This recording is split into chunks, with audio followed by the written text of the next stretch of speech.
I'm very quiet because I wanted to listen more.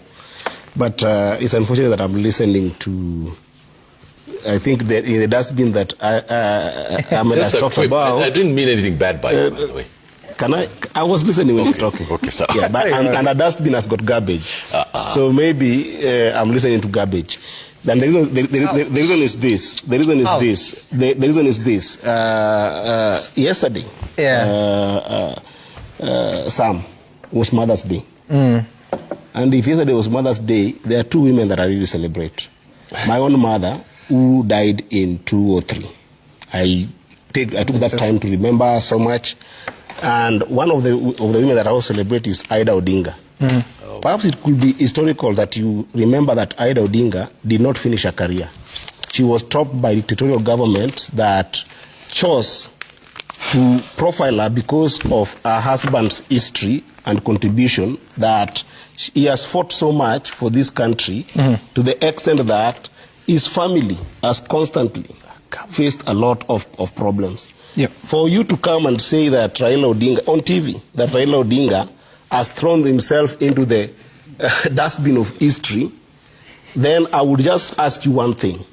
Come with your profile of what you've contributed in this country, and come with Odinga's profile of what you've contributed in this country, because the fight that the Gen Z had even last year, I have been in those battles. I've never seen somebody like Ahmed, or perhaps even Njeri, on the street. I was on the street, on the record, being fought and being shot at. The way Odinga has gone through this. So I think that we can differ on the principle of why Odinga chose to stabilize government, but we cannot certainly take away his contribution from what is brought in this country. Never do that. Okay. Because he has done that. Number two, you have asked about Gen Zs, the Gen Z party, and what is going on. I think that what I want to tell the Gen Zs is this. Every generation has got a serious responsibility to find in and out of themselves what their mission is and what they want to correct. And that is Fanon who taught us this. There's a generation that came and fought for independence. There's a generation that came and fought for human rights and stable and good governance, which is where Odinga is coming from.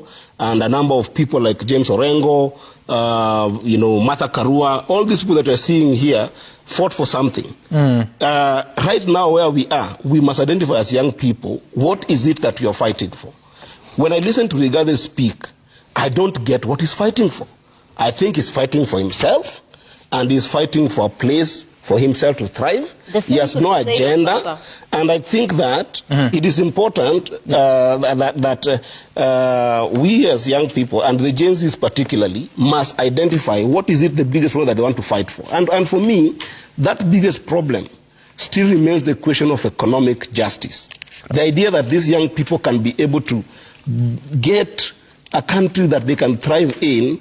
Yes, there are still issues of human rights that must be fought, and nobody should condone those kind of issues of human rights, because those scars are still there. Just the same way we have got some scars of colonization that are still going on in the country in terms of neo-colonization. But what is it that young people will change in this country? If you're not ideologically with young people on the economic merit and economic equality across board in this country, that they can be born in this country, work very hard to go to school, and when they come out of school, they can be able to find opportunity for economic merit and build a future for themselves. Okay. This is the ideology that they fight for. And that ideology is not in Rigathi Gachagua, is not in the people that have been put before them, and unfortunately, it is only happening currently in a very small way in government, but I think can work better in Gen Z's movement if they find themselves an independent way of being proper in politics. Sorry? It's also not in ODM. ODM is not the government currently.